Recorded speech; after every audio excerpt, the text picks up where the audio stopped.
Yeah.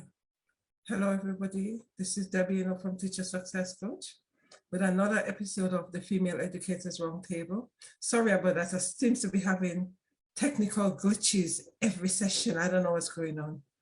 Anyway, we know live. Fingers crossed it's working. Yeah. Right. With another episode of the Female Educator Roundtable, whereby we speak to female educators around the world and seeing how they're navigating post-COVID, whether or not they've taken things from the online platform to bring into the classroom, or like me, they've taken very little and business as usual. For some areas, it's been very different, but in the UK, most of our schools is business as usual. We have forgotten that we had a pandemic. Things are just back to normal. So I'm not too sure what it's like where you are at. And introduce yourself, Heather. This is one of my educator around the world who's going to introduce herself and tell us where she comes from, etc., and the age group she teaches. Thank you. Thank you.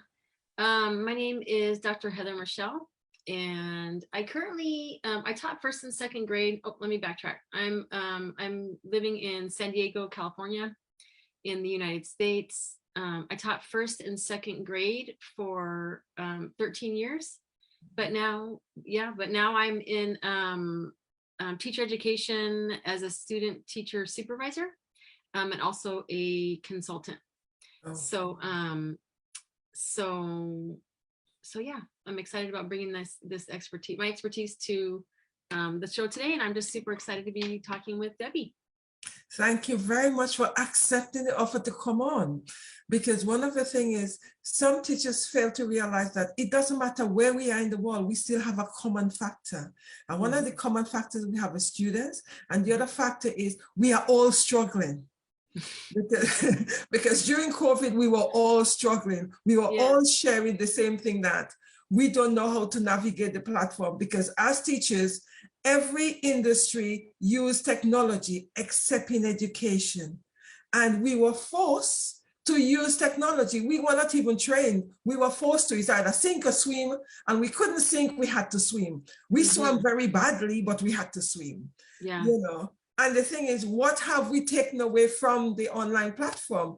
Tell us what you've actually taken from the online platform, and what it was like for you during the pandemic, and now what it's like for you.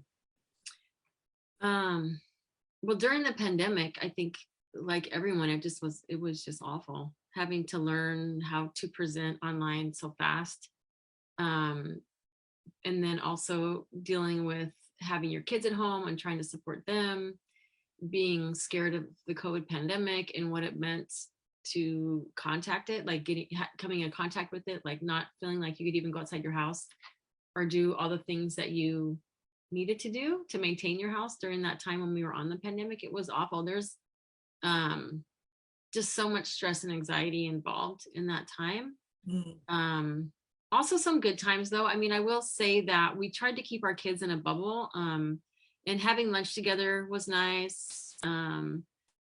You know, trying to travel and do things where we weren't in interaction with other people, like, you know, going camping. I mean, I had some good family memories because we spent so much time together, but also there was just always this kind of dark cloud over you, because you didn't really know how you could catch COVID, and there were just so many people that were passing away and dying from it, and that was just really stressful, and trying to explain that to your kids, and also just maintain your responsibilities as an educator, you know, trying to keep your kids, your own students, in line with their education, and supporting them. It's hard. Thank you for that. So in terms of going back to school now, what has it been like for you going back? It's been okay. I would say that here in the United States, one thing that I really, because I was also coaching teachers at the time, and one thing I kept on telling them, like, you know, if you're creating something in an online format, try to do it so that you can also use it after we come out of the pandemic. And here in the United States, there is a lot of digital learning that takes place, some of it effective, some of it not so effective. and being able to collaborate in the online space is something that I know we're trying to do more in the United States. So I definitely don't think, I mean, it's business as usual in terms of the expectations that are put on us here in the United States, and having to get our students at grade level and making sure that we're meeting all those learning targets and all that stuff, that's business as usual. So the pressure is still there to get to have our students perform and make sure that we're being effective in the classroom. But I also can say that being online and doing digital work has accelerated our interaction with digital learning platforms and learning management systems that are only online. I think those were kind of already happening in the United States, and now it's like, I feel like they're here to stay for sure, and they're also happening at a larger scale. Okay, so which means that, you were doing that during the pandemic and you're still doing that now. Yeah, like there were some things, I mean, because that's the thing, like you were in your classroom, if you were a teacher and you're in your classroom before the pandemic, you already had your resources, you already had your content created, you already had, not your content, well, I guess your curriculum content created. And then you went online. And so then you had to redo everything for the online format, and using a different learning management system and a delivery method and a way to interact with your students. And it doesn't translate directly. There's not a direct translation. So you had to like figure all that stuff out online. And then, so that took a lot of energy to build all that stuff. And now we're in a new place, at least in the United States. It's like, okay, well, I don't want to have all that time be wasted that I spent developing materials for online learning. So some of us are still using some of the things that we created during the pandemic, because now we're in a space where, what can actually happen before, things that were not considered possible are also possible now, just all the online interaction and the meetings that we have, just like this meeting in Zoom, this is something that would not have been, I mean, even though we had Zoom before the pandemic, the possibility of something like this happen may not have been on our radar, but now it's like, well, we can meet anyone, anywhere, all over the world, because we can do it through Zoom, so their possibilities have opened. But there's always a cost to that. So, and having a balance between humanity in the online environment, and then also, the effectiveness for student learning, I think is another thing thank you. That is true, right? Because in terms of Zoom have opened up a new world for me, in terms of, reaching a lot more people, a lot more educators, etc., and which have a lot to share. However, in terms of me as an educator in the field of education, it haven't done a lot for me, because after we've actually go back into the classroom full on, it's just been forgotten. And I'm at a school right now where they don't use any online things at all. For example, they don't use Google Classroom, they don't use Teams. So therefore, if you have to upload information to students, you have to email it to them. Whereas some schools have actually taken it on and you use it a lot more. So therefore, if a child is off sick, or if you as a teacher is off sick, you could actually do your lessons online. But this particular school, I mean, they don't want to have anything to do with online. They were using it during the pandemic, and the pandemic is over. They have nothing to do with it. And I find it really strange, because at this day and age, we should not be emailing things to students, and it's like, it takes ages to email, whereas you should have been able to upload something on a platform and everybody gets it. Yeah. But this school is saying no. So when I look at that, I realize that, okay, they haven't taken anything from being on the online space. Yeah. One of the things I was told that the head teacher doesn't trust it, and he doesn't feel that it should be used. But I then said, but you guys were using it during the pandemic. It was different because it's for that purpose. And now that the pandemic is over, now we go back to teaching, you know, in the way we used to. And I'm thinking, well, I have challenges. I find it very challenging because we should be moving on within the education spectrum in terms of technology, but we haven't done that at all. And how have you found it in terms of behavior of children, of young people, now that they've come back into the physical environment? What are the issues? What are the challenges? There's a lot of challenges. This is probably the most challenging. There's a lot of challenges. And this is what makes us so exhausting right now, is that students don't have the social emotional awareness because they've been out of the classroom for so long. They don't have the social skills.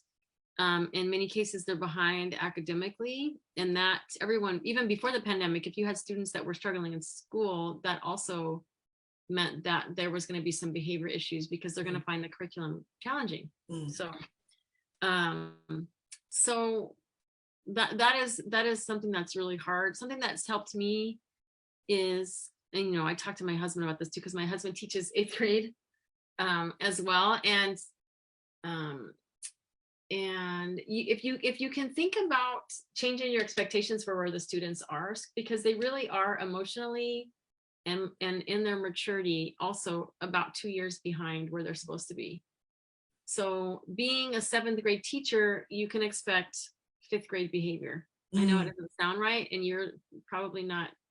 Yeah. You didn't sign up to be a 7th grade teacher to be teaching 5th graders, but yeah, you know, it helps, at least for me, it helps me understand, okay, so I can't have the same expectations around for myself and for my students. You know, I can't expect my students to be where they're supposed to be, which means I can't have the same expectations I have for their learning. I mean, there's going to be some that are going to do fine and are going to excel regardless of whether they went through the pandemic. But if you're talking about students that were, you know, in under-resourced, underprivileged, marginalized communities, they did not experience the pandemic the same way that, for example, my family did. Or, you know, they were in an apartment.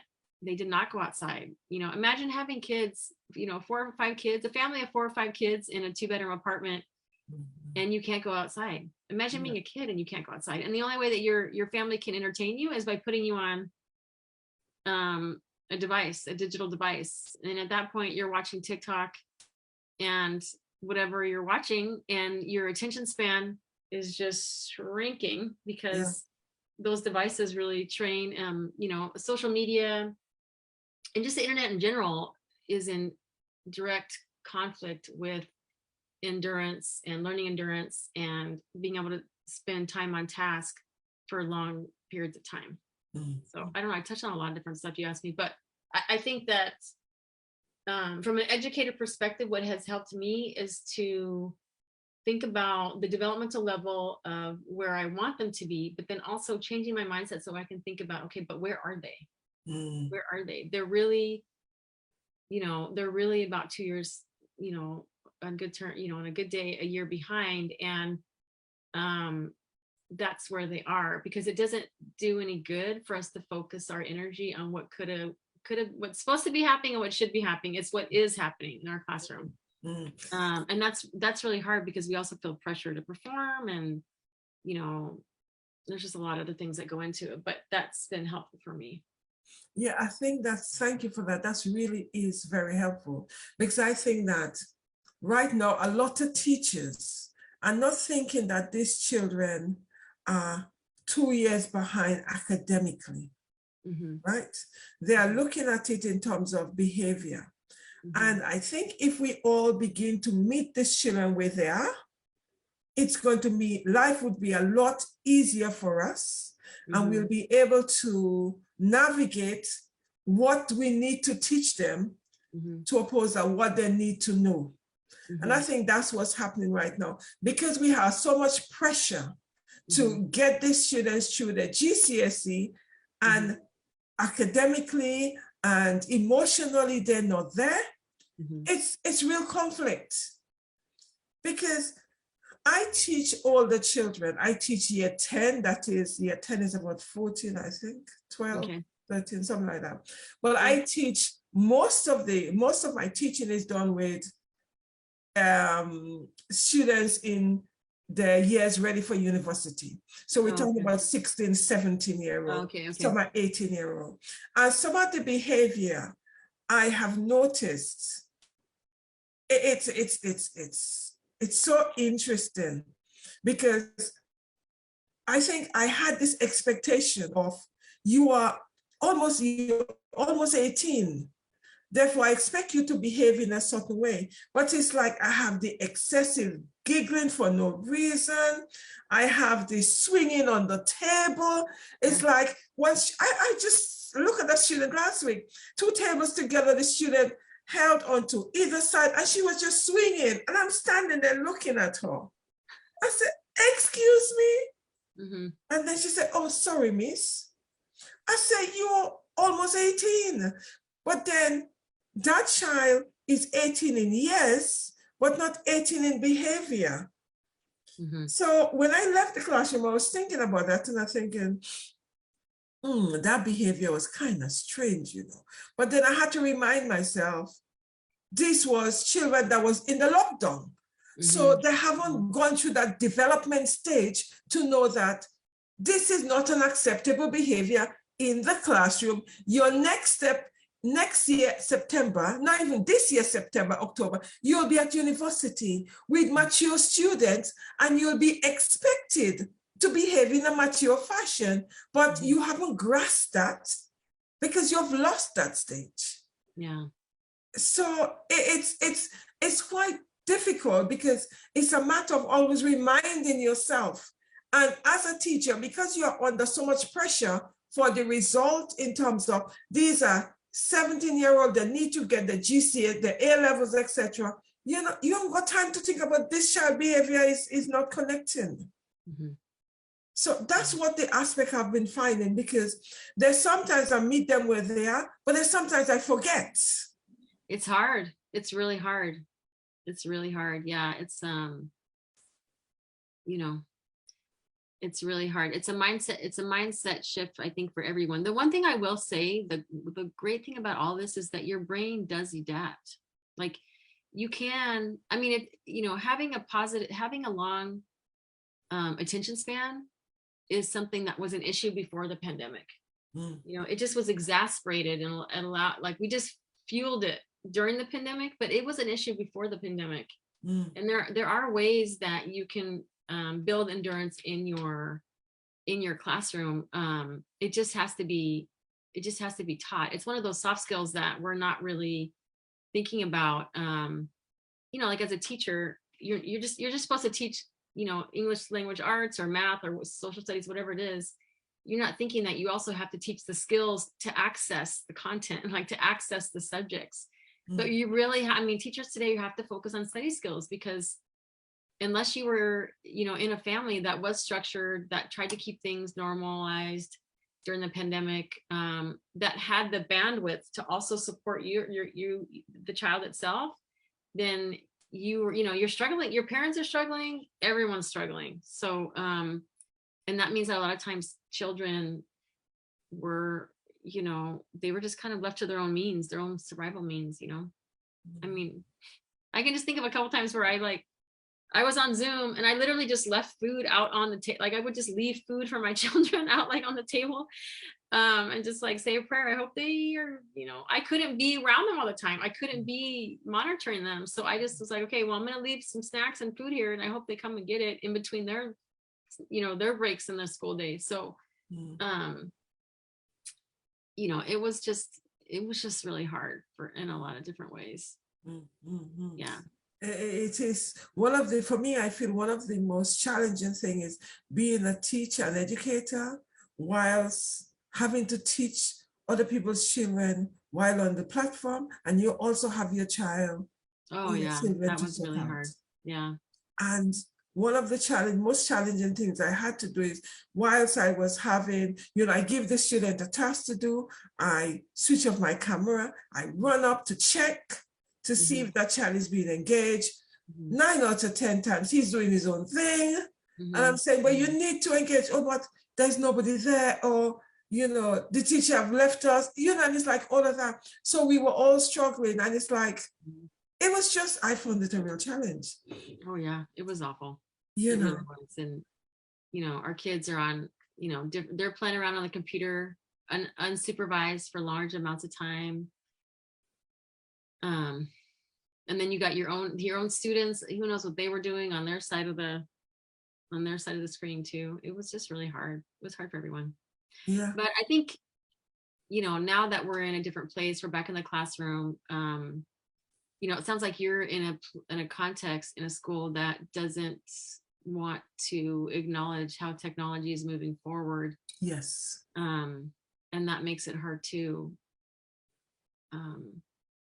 But I mean, like I taught first and second grade, so I was a little bit, I wasn't doing Google Classroom, but my husband was doing Google Classroom before the pandemic.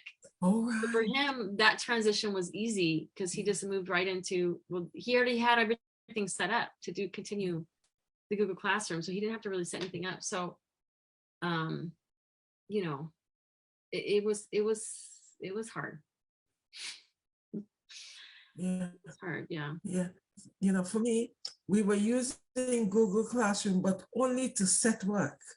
There was nothing else, in terms of, you were loading up the information, that's it. There were no teaching on that. So it's like I had to learn how to do things, because a lot of the students, they were more tech savvy than I was. So when I actually, putting up my PowerPoint to teach my lesson, the PowerPoint was disappearing and I couldn't understand why. And then I realized that instead of me actually being the one controlling the, just the monitoring, I didn't know that I had to control that. So the students were controlling the things for me. So it's like putting up the PowerPoint, it disappearing. And then when I realized that, I thought, okay, I stayed up all night to go onto YouTube to teach myself. Because I realized that wasn't going to happen next day. I wasn't going to take that, so it actually forced us. Yeah. I think one of the things that would be like thinking about that, like you learned a whole new skill set, whether you wanted to or not, but also, I think what's frustrating is that people are taking it business. I mean, school districts are doing that whole, that's the whole idea of everything's back to normal, but it's not back to normal. And I think that's most hurtful on the part of the teachers, because it was really that whole thing was really stressful, but there wasn't a time and a place to process it. And there continues to not be a time and a place to process it. Like there isn't really space in the school environment or during the school day unless you make time and room for it, for teachers to talk about that's part of what you're doing here. You're calling people in to talk about their experiences, but it really should be happening at the school level to support everyone in terms of what happened.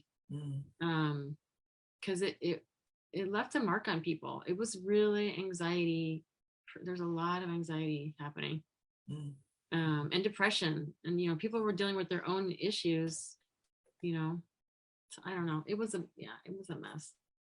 It is so very true what you say in terms of it have left us all with high anxiety.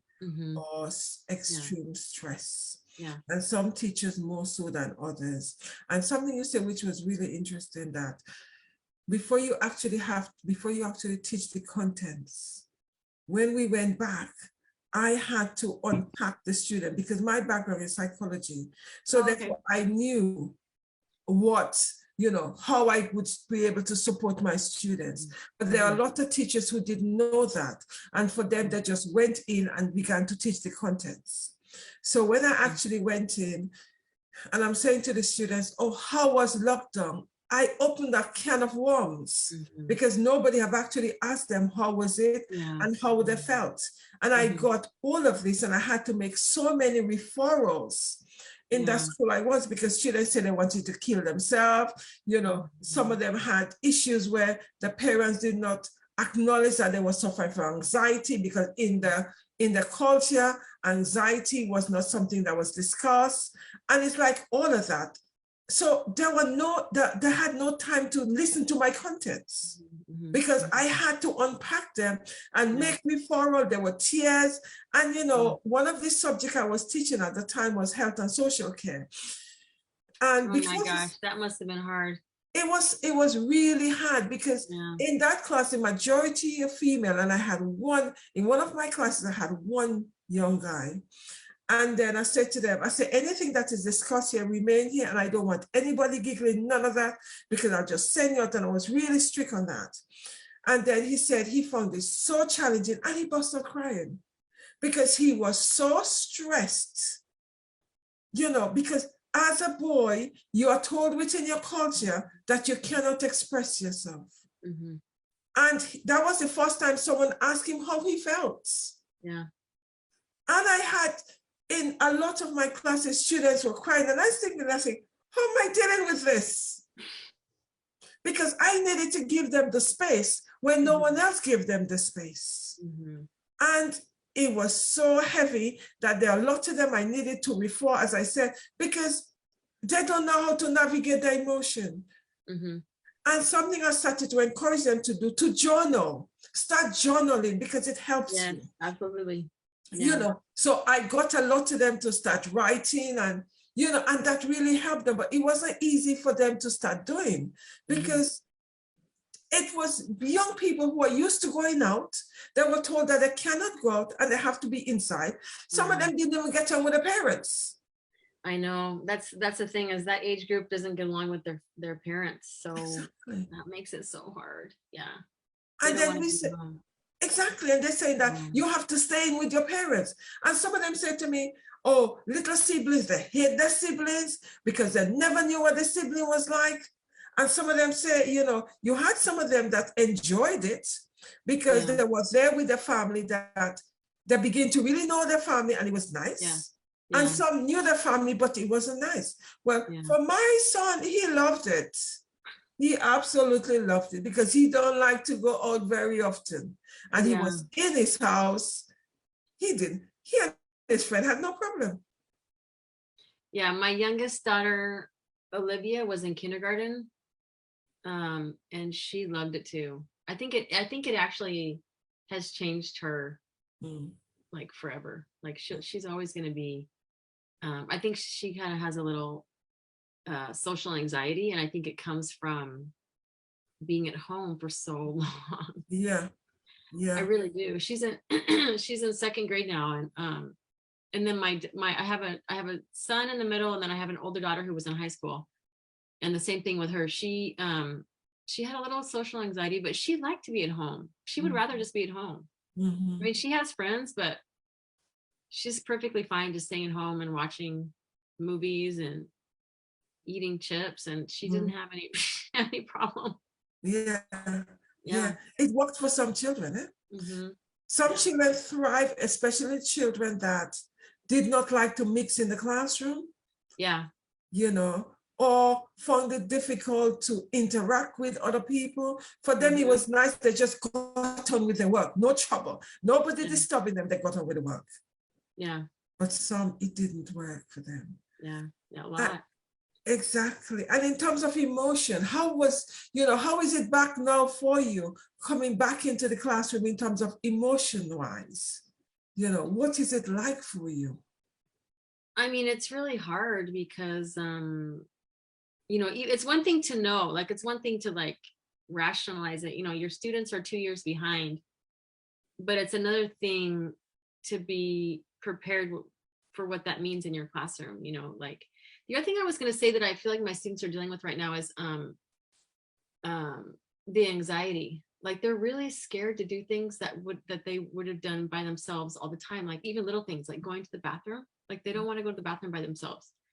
Or if there's like a spider in the bathroom or something like that, they don't want to. They're more timid. It's weird. They're more like a little nervous about stuff. Like it kind of changed them in that way too. So those are all things in the classroom that I haven't had any students say what your student said, which was, I have a mouth, I'm allowed to use it. I haven't had a student do that. But it's like the kids never stop talking. They never stop talking. And they don't have a long attention span, and they're just kind of like, there's a group of them that just are scared, just like not, I don't know, it's hard to describe. Like, it's not like they're on edge, they're just not as forthcoming and confident than I'm used to. That makes sense. How do you deal with that? Oh man. I mean, I think a lot of it like is that mindset. Like I say, okay, you know, it's not them. This is how we all are. It's about doubling down and building those relationships with them. It's about doing activities that gradually increase their endurance level, you know. It's about involving the parents, I think, as much as possible. And it's about lowering your expectations, I think, on yourself. And so, I mean, I'm able to tell you what I would do, but it's a whole lot harder when you're actually in the classroom and you're just dealing with students that you're struggling with. They're struggling and you're struggling because what you used to do before doesn't work anymore. So, how do you deal with the constant chattering? Oh man, the talking. I try to do things, songs and chants that regain their attention without having to call out the students specifically. So, you know, I'll do things like, I'll say something like, I'll do like a call and response. You have to train them, and you have to be really clear on your expectations. But a couple of things that have worked is the call and response. So I'll say something like SpongeBob, and they say SquarePants, and they know that that means that I have something I want to tell everybody. Or I say hocus pocus, I need to refocus on my work. Is it done? No, finish some. Like something like that to get their attention. Because, and then afterwards, if we're not all on the same page and focusing on our work, then that's where I need to call it a student. That's where I call it the student, because I've given them, like, I understand everyone's talking, and I'm not going to talk to I can't say, I don't want to raise my voice, and I don't want to call everybody out and say, stop talking. But after I do that song, they know that they're supposed to, once they hear it, they're supposed to join in so that everybody says it. And then when everyone says it and we're all done, then it needs to be quiet. We need to refocus. And if you haven't taken that second chance, then I'm going to come up to you and I say, you need to go sit, like exactly what you said. You need to go sit by my desk and finish your work over there, because this isn't a time. This is a time where we're focusing on work, and we're not. This isn't a time where we're talking to each other. What's the children age? What's the age group of your students? 7, 8, 9. Okay, yes. They're a lot younger. They're a lot younger than. Yeah. It's so, which means in terms of they're much more. That is much easier for them to actually connect with them, you know, in terms of that. And yes, you have to train them, but it's like, I'm standing there folding my arms and just watching. The more they talk, I'm just standing folding my arms. I say to them, I don't use an outside voice. You know, I see other teachers who screaming and shouting. That's too tiring for me. I can't make that. It's exhausting. Can't make that. Yeah. No. You know. You really have to do something that works for you. My husband too, we have very different management styles. This is what he says. He drives me crazy because he has, he's really good, right? He's really good. But for some reason, like he'll say, he teaches, they're like 13, 14-year-olds, right? 7th grade. And yeah, he's like, I just get quieter. And then he's like, I just lower my voice and I start getting quieter. And then they lean in to listen. And I'm like, that does not work. I could get quieter and they just get louder. They don't care. Like they don't care about that. But for whatever reason, he's very calm and like, you know, very like, he like, I think that age group is kind of high energy and they're a little bit nervous anyway. You got the hormones and everything going on. So they're a little bit, he brings a certain energy that's just him, you know, and I don't have that. So I have to think about different ways that work for me in the classroom that get the same objective, but in my way. So, you know, and that's the other thing too, is like my age group, and on some level, probably 7th and 8th graders, they don't have the social awareness of what's happening. You know, like little kids, they're not going to clue into what I'm doing. They don't care what I'm doing. They're involved in their own conversation. So, you know, like trying to get them back into it, without having to raise your voice. And then like, also for me, it's like, okay, they're going to talk. So how can I give them opportunity to talk, and then opportunities where it's quiet, opportunities to talk, and then there's opportunities like, so you're kind of like allowing them that time to engage with their classmates, but then, okay, I gotta bring them back in. So what mechanism am I going to use that works to bring them back in? Because talking is going to happen. It's going to it happened before the pandemic. Now it's crazy, but it's like, we are human. We're very social. So how can we allow for that talking time? But then okay, can we also need to be learning, because we're learning. You know, because why did we come to school if we're not going to be doing the learning? So you know, it's hard though. I mean, I'm saying this, but it's hard in the moment to remember all those things. And I lose my temper sometimes. You know, I'm not perfect. No, we are not, and none of us are perfect. You know, as long as you don't stay in that space, I think for a long time, you know, it's normal, it's human. And like you said, like having the understanding, I don't want to yell. Yelling is so draining. I feel bad. I'm making the students feel bad. Everything, then all the learning's been like just knocked off the rails. Like that's not good either. Exactly. It's like yesterday, you know, one teacher was yelling at a student. Yeah, she said the student outside and she was yelling, and I'm passing by her door and I'm thinking, do you realize when you go back in the classroom, you have total mayhem because, you know, unsettled, because, you know, you're coming back all frustrated and flustered. And the students, you know, you're going to have 2 more disruption because they realize that you're losing your cool. Yes, that's exactly it. And there's something that happens too. This is something that happens too. And I've been there, so I can speak on it because I've been in that space. I've been in a couple of opportunities where there's something that happens where if your students think that you are wrong and calling out that student, they will turn on you. They will. There's like that little, you know, you don't want to go too far so that when you return back to the classroom, you've lost the community that was there. That's the thing. And so you have to be careful. And it's almost a sense, it's like a sixth sense. At least for me, it's been like, oh dang, that was a little bit much. That was a little bit much. I'm gonna have to repair. There's gonna be some repair work here, because I maybe,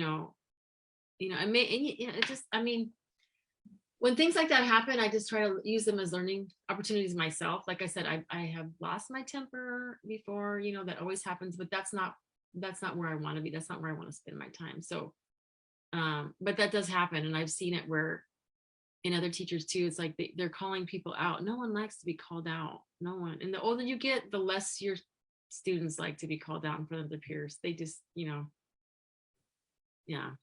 It is so true. That's why, you know, we all are human, so we all lose our temper sometimes. Yeah. But when you do that, you're thinking, oh no, I've lost it. I've lost my class. You know, I need to get them back. And then you have to really work hard to get them back, you know, because you've lost them, you know. So that's why I try my very best. You know, when they're carrying noisy, I just stand there with my arm folded.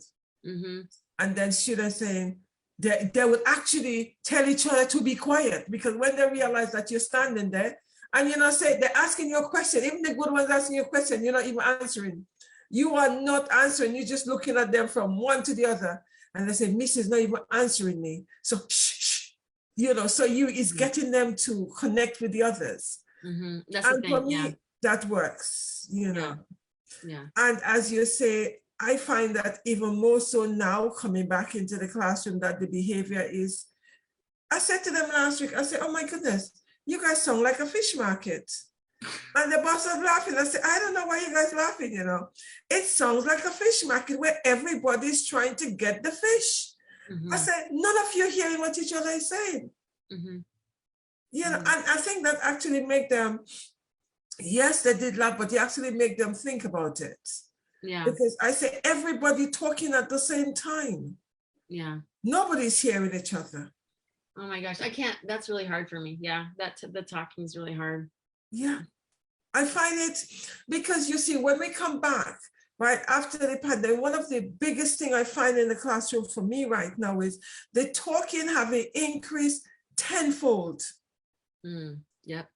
And they don't know how to be quiet. As if, even when I stand there, sometimes on Thursday, it took me 10 minutes for them to clock on that I've been standing here waiting. I say, you know what happened? You guys have lunch. There is no lunch. I'm taking back my 10 minutes. Yep. Yep. You know, and it's like, but the next lesson, it's the same thing, yeah? Yeah. Yeah, it's frustrating. Yeah. You know, and the other thing is, in terms of the students' emotion, where do you think they're at in terms of their emotion? What have you found now that you come back into the physical classroom? Well, kind of like what you said, they're just, you know, they needed time to process what happened for them. And they're just, you know, they're just emotional. They're really emotional. And I've actually done something in the classroom, a couple different things, because they want me, I hope I'm answering your question. They want me to be the person that soothes them. You know what I mean? They want me to be the person to address whatever their issues that they're crying about. They're often crying for something that would not have normally been, and something to upset them. They have they have no conflict management skills. They don't have a lot of patient, like they can't be patient. They just lose it. There's just like this, they got a real short fuse, right? So a couple of things that I've done, and I don't know if this works, like we're kind of operating from different contexts, but a couple of things that I've done is I have a feelings manager. So I have someone else in the classroom that can go address the feelings with that student so that I can continue on what I need to get done with the students, and that we don't have to stop everything to go figure out what's happening. I can have someone in the classroom that has a little bit of emotional maturity. I can send them over and I can say, hey, will you go check in with that student and see what's going on with them? And so they do that. Or like when they come back in for a transition, sometimes I have done this where I have a set of numbers. Well, one thing I do, so they're coming back in from recess or their break, right? And one thing that I've done is I've given them I play some soft music, and then I give them 2 minutes of transition time. Do you do that too? Yeah, classical music, yeah. Yes, yeah. I love that. That's like my favorite time, right? Yeah. Just like they're in there relaxing. I try to put little spray. Sometimes I put some essential oil, like I just spray some essential oil around there to get the smell. But what I was going to say is I have these numbers, and if there's anyone that needs to talk to me, it sounds silly, but I say take a number. I have a number, and so then they go to their desk, they put their head down, they're listening to the music, and if someone has a number, they leave it face up on their desk, and I go around with them and I just check in with them about whatever it is that's going on with them, because it's a lot of stuff. Like it's so they coming in from a break, you think they just have, they're getting into fights and they're having interactions with their girlfriends that they're like they have issues, and then they come back and they're all sweaty and they're all upset, and it's like this person did that to me and blah blah blah, and in my mind I'm thinking, okay, we got to write. We have I need to get you to write a paragraph. I needed to have a topic sentence and main ideas, and this needs to be this. And I don't have time to process this with you. You need to get over it. That's my, but they're in their feelings, right? So, trying to do things in the classroom to allow them to have their feelings, that's their humanity. But at the same time, I have to get them learning. So that's my, we're in opposition, right? They're dealing with their emotional issue, and I'm trying to get them in a space to learn something. And so doing things like that, it does help. it has helped. Because at least I'm putting a placeholder in it for their, like, here's a placeholder for your feelings. And we might not be able to address the issue right now, but at least there's a placeholder in it, and I can address it when it's on my time, when I have the time to address it. And then if it's a continual thing, then it's like, okay, I need to talk to your parents because there's something going on here that's bigger, that is out of the range of what happens in the classroom. Like, we can't just, you know, and that goes up, that's with your psychology background too. Like, maybe we need to, you know, in public schools here in the United States, we have like a counselor on staff. So sometimes they could come in and talk to them about some of the issues they're having. So that's what I would say about that. It's interesting. Thank you for that. It's interesting because what I find is after break, when they come in, they're high as a kite. So it's like having to bring them down. Okay. Because as you say, there's this thing happened, this one fight with this one tell this one about, and it's like really have to calm them down. And I find it so tiring, especially because I teach the year 10, they're about 13, 14. And it's like they're high, and when they come in, it's like the behavior. And I have to make sure when they come in, I have my classical music on because I need my head too, you know. So when they exactly. So, you know, they come in, what's this, miss? I said, just listen, just take your things out while you're listening to the music. And I find it does help. Yeah. It really does help.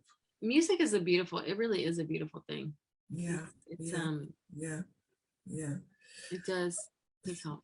Okay, for example, if someone, what 3 tips, right, would you give to a teacher, an educator who is coming back into the online space and having so many challenges and do not know how to navigate some of the challenges that we've just demonstrated? What 3 tips would you give them? Well, first, we haven't really talked about it, but I would also tell the teacher to give themselves, like, lower their expectations for themselves. Okay, you want to talk about it before you give me the tip then? Yeah, let me well, I mean, if I was going to give a tip, that's really honestly what I would say is, like, you have to be realistic about the students that you have in front of you. Like, you have to be realistic about that. So any prior experience and conceptions that you have about where your students are supposed to be right now, given your past experiences, you have to ask yourself, okay, where are they right now? And how can I address that from the place that they are right now? Because I need to be okay, you know, with where they are. And then it's not going to help if I'm putting all this pressure on myself and then I'm putting all this pressure on them. You know, that's just going to frustrate you and expend more energy, and it's going to get them frustrated because they're not, you know, meeting your expectations. So I think I would just say that, you know, like, you know, a mindset shift, like, okay, who are the students you have in front of you in this moment right now? You know, like, let's just be real about that.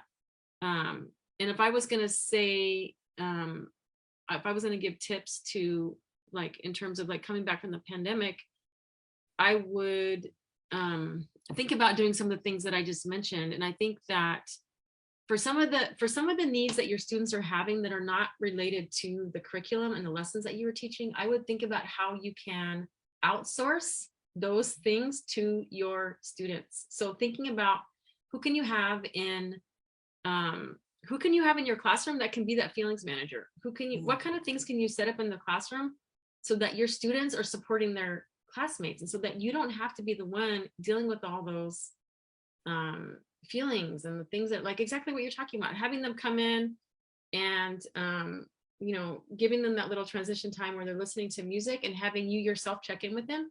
But you don't have to be the one checking in with them. You can give that, especially with the older kids, you could also give that task to one of your older students so that they're checking in with their classmates, saying, hey, you said there was something that came up during recess. What do you want to talk about? They can talk to that student, and then that student can tell you, and you can decide, is this something that we need to address? Are they even going to remember this in an hour? Do we need to talk about this right now? Because in the moment it's urgent, but then in an hour they're going to leave school and not even remember that it happened. So, like, thinking about different things that you can put into place that you can give to the students to manage some of those things. That's what I would say. Is that helpful? Yeah, I like the part you said, letting another student be it's like an accountable body. Yeah. I think that's quite nice, because too often we as teachers take on all of that. You can't. And there's nowhere to put it because it's so much. It's too much. You cannot, listen, you cannot satisfy all the needs. I mean, you couldn't do this before the pandemic, but you cannot satisfy the emotional needs of your students. You cannot. There will especially if you work in a neighborhood like I do, 70% of the students are English learners. 75% of them receive free lunch because their families cannot afford it. Oh, quite high. I cannot be the one to satisfy those emotional needs. I can't. So they're going to have to get that. The poor babies, they're going to have to get that from, I mean, I will do my best, but it's not realistic for me to think that I'm going to be the one to address all of the emotional things that they're going to bring into the classroom. They have to, I have to find those people that, have a little bit more of emotional maturity, that like to be that little mother hen and go help their friends, or that father hen. I've had boys do it too, where they go and they want to go, help their people, help their friends or whatever. So that is something that is absolutely, I mean, working in that, I can't have that. I can't, because then you give so much you can't give to yourself. And now I got kids, I got 3 kids, they're dealing with their own stuff. Exactly like you come home, you got to, worry about being that person for your kids. And if you're already tapped out, your family is what's gonna, deal with that and you're compromising your family. Mm-hmm. That is very true, because I'm also in a school that is very deprived. You are, yeah. And it's a situation where I looked at the students and I was thinking, wow, lovely. But as I said to you, one of the children saying to me, Miss, I've got a mouth. You cannot tell me not to use it. That's what my mouth is for. That. And it's like all of that. And I'm standing there thinking, how am I going to deal with this child? I have to say something. I cannot just ignore it. So my thing was, I said to him, get up from there and sit over there. And he was so shocked because he'd given me so much. And I just stood there and looked at him. And when I tell him to move, he just jumped and he said nothing. And he went and moved. And I think, oh, that one got sorted. He moved, because I was bracing myself for a battle, because I thought he would be saying, I'm not going to move. Da, da, da, da, da. He did. He moved. He did it. See, that's the thing is students want the boundary, but they're going to push it. Yeah. And you gotta put it down. And sometimes you have students, there are students that would talk back to that, but I'm saying that they want the boundary. They need it. They don't feel safe unless you put it down, and they're going to keep on pushing it until they get what they want. They're going to advocate for themselves and their own whatever, but you have to put it down. And I'm glad that you did. And I'm glad that they responded. Yeah, it was really, because I was thinking to myself, oh my goodness, if he doesn't, what's my next step? I didn't have any other strategy. I had none, And I said, the other thing is sending him outside. But when they go outside, they're going and wander all 2 other classrooms. So that's a point. Oh, no. Yeah, it's hard. I would have just said, I would have done what you said. And then, then I would have just talked. I would have had a one-on-one conversation with that kid, with that student, that, we all have mouths, but we live, we all have mouths, but we're in a community here. This is a learning community. We're learning.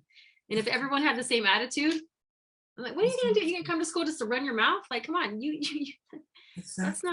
That's not what we're doing here. What did your mom send you to school for? So you could talk all day? No. Exactly. Because I did have a one-to-one conversation with him after, but it's like, that child just seems to be, me having a one-to-one, it seems to be a normal process for him. Yeah. Because I was talking to my colleagues yesterday, and that's what they're saying to me. Oh, yeah. Oh, him. Oh, everybody's having challenges with him. I think, oh my goodness gracious. So therefore, this child is immune to people talking to him on a one-to-one basis. It doesn't make a difference because that's something. Yes, then I said to them, you know what? It's an attention seeking, and it doesn't matter how he gets the attention. He would welcome that because it's attention he's getting. Yeah. You know. Okay. Is there anything else you want to say to me before we actually No, that's it. That's it. I think we did it. We covered a lot of ground. Yeah, we did. Thank you so very much for accepting the offer to come on and to share what is actually happening to you right now and how you actually deal with it. Because these tips and this discussion help other teachers because sometimes we don't know what to do or how to do it. Yeah. You know, and the times we think we are alone in this. No, we're not. There are other people across the waters. All over struggling. The place. Yep. Exactly. Across different countries, continents, everything. Yeah. Struggling as we are, you know, so thank you so very much. And I do hope educators out there that this would actually, you know, for you would be something that you learn from and identify, yes, you're struggling as well. And don't struggle alone. We all are here for a reason. You know, I have this community, come on and share it. Share the challenges you're having. Only a problem Ed is a problem shared is a problem Ed, or the other way around, I can't remember. Right? Anyway, thank you very much, everybody. Have a great evening. Take care, stay blessed, and I'll see you guys soon.